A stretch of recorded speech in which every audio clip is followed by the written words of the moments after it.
So a hysteroscopic tubal occlusion is essentially either an in-office or an outpatient procedure where a woman can have her fallopian tubes blocked to prevent future pregnancies without having an abdominal incision.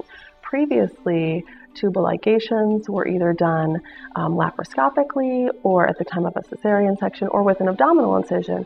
And now we have different methods and different ways that we can occlude those tubes or block those tubes without making those incisions. Essentially, we put a camera through your cervix. I can see the inside of the uterine cavity and use a device to block those tubes.